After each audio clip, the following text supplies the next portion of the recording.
On the live stage at Triple Crown Fireworks, and now the real show can begin. We've had about 10 or a dozen guests between yesterday and today, but finally we get to a real guest. Don Minard has now made it to the stage. Don, good to see you. Well, it's good to see you. Thank you for having me here. Yeah, thank you for the time. Before we go anywhere with this in our conversation, what are you doing in Colorado? Why are you here? What makes you come here? This is the best show on earth when they're talking about softball. And this is my 29th year in a row at the Colorado Fireworks. I began here when it was in Boulder. It was the only one, and it was in Boulder. And then it got moved to Aurora, and it's bigger and better than ever.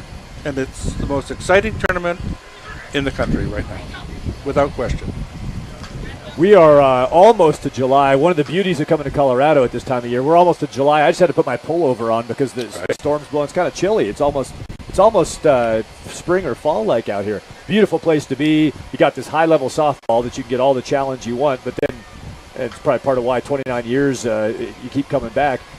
The variety of things you can do just for your own life experience and for your soul while you're out here are pretty good. And you live in a pretty nice place. I do. But then you make Colorado part of your life every year. Absolutely. And love to go up to Clear Creek and go river rafting. Like to go up to Estes Park and ride the horses. And just love just going up in the mountains and looking at the mountains. Yeah. So with 29 years of coming here and even more years, of your softball involvement, just give us I don't know if you can give us a quick one, but kind of give us the timeline. Give us your path through softball. Sure. I started in 73 in the rec leagues, and in those days there were not very many travel teams. I believe in 18 and under there were about 8 or 10 in Southern California. I don't know what there is now, probably 300 or 400 in Southern California. And it's been a great trip, and the game has never been better. There's been some tremendous changes to the game, one of them being the 43 feet pitching distance. And the equipment, of course, has gotten better and better, and the kids have gotten better and better. They're bigger, they're faster, they're better.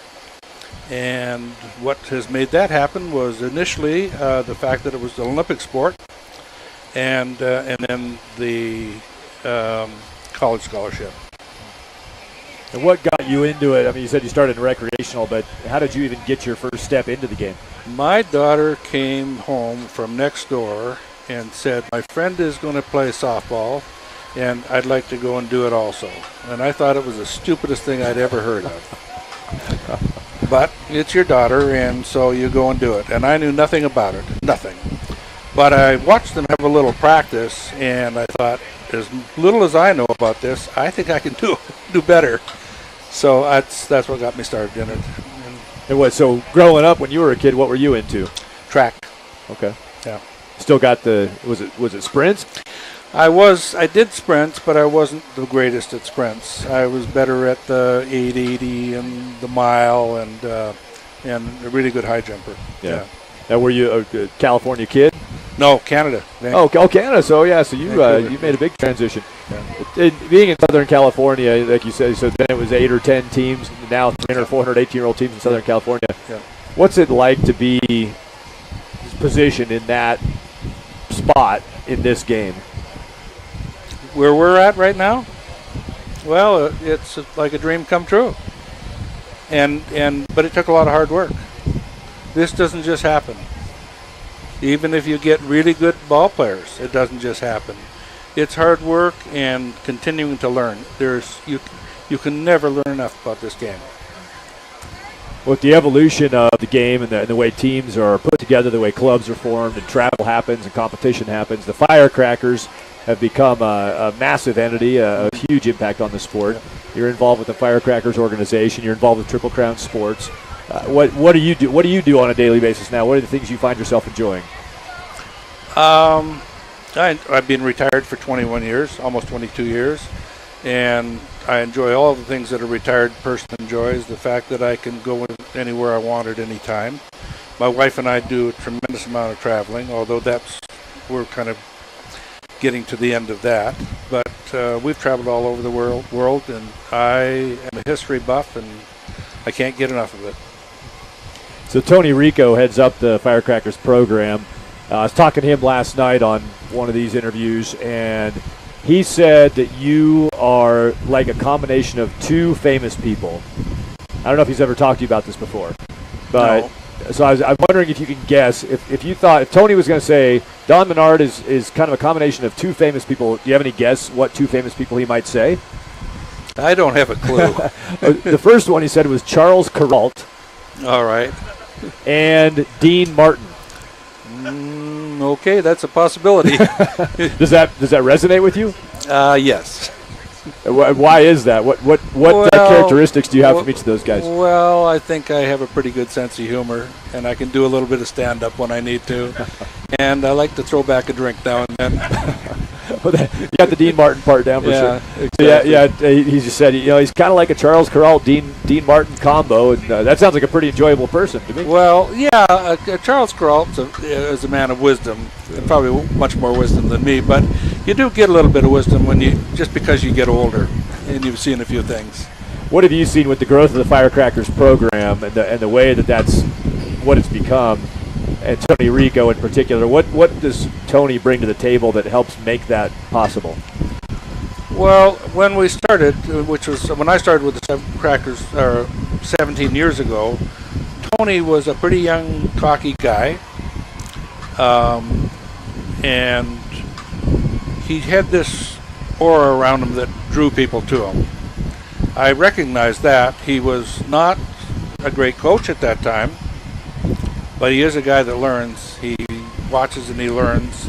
And with that aura of drawing people to him, I thought this was a good place for me to be. He had the right idea of how you could be a coach in a travel softball team and have some ethical values, some moral values, and I like that.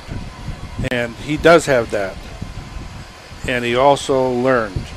And between the two of us, we kind of worked out a plan to get better than we were, and to get out there and find the right kids for our program.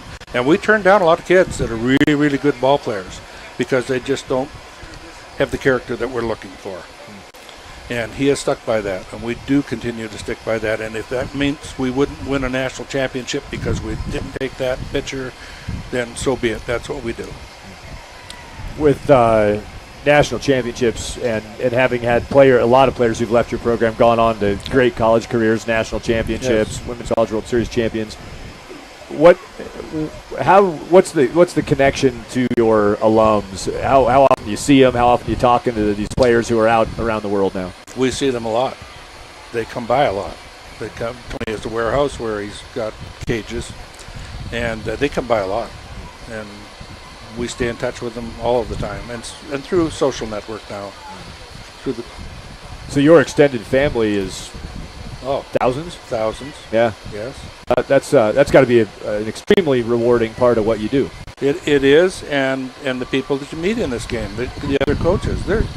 Nobody says enough about the coaches. These coaches, these guys are doing this for the love of the game. They're not making any money. I'll bet you I've spent $150,000 to $200,000 in my lifetime on my teams. And there's other people out here that have done the same thing.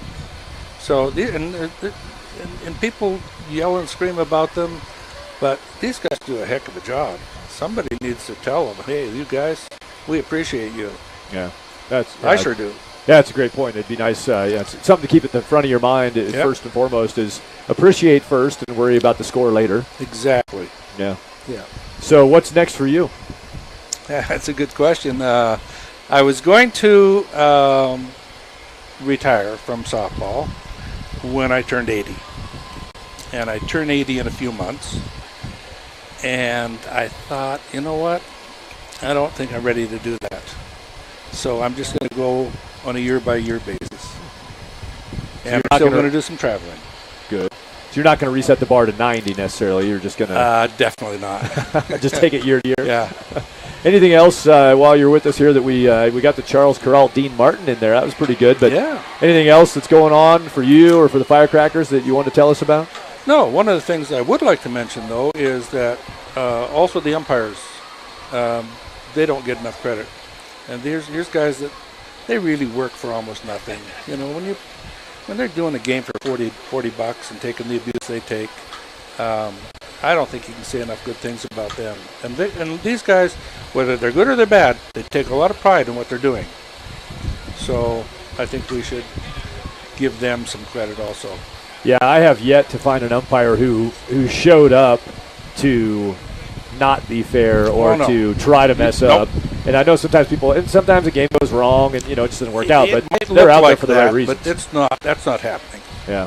Our sons, one who's 18 years old now, one who's 14 years old, they're both umpiring now. Oh, great. You can start when you're 14 and where we're at, they're doing baseball. Yep. And everything from that young umpire who just needs maybe some support or maybe a little bit of encouragement to keep them in the game, to that experienced umpire who still likes to have somebody say, hey, thanks for being out here. Exactly. And you're right, the money they're making, they make a little money, but by the time they pay for their equipment, buy a little food, they're not stockpiling this money. So I'm glad you make that point because it's a huge contingent of people who have to do that to even make this possible. I think there's 500 here at this tournament. How many have you umpired at all? No, I wouldn't even try. I don't think I could handle it. Which part? The screaming and yelling? Probably, yeah. I've long thought that every parent who has a player in the game should be required to umpire one inning, and then that would change a lot of the commentary. It would indeed. Yeah. So let's start that initiative now. That can be what's next. All right, let's do it. In your 80s, that'll be your thing. You'll revolutionize the parent exposure. Well, Don, you've the things you've done, not only in Southern California, but to impact the game across the country, and your involvement with Crown Sports. We appreciate everything you've done, and we're glad to hear that you're not going to take your 80-year-old opt-out and keep things flowing. At least not for another year.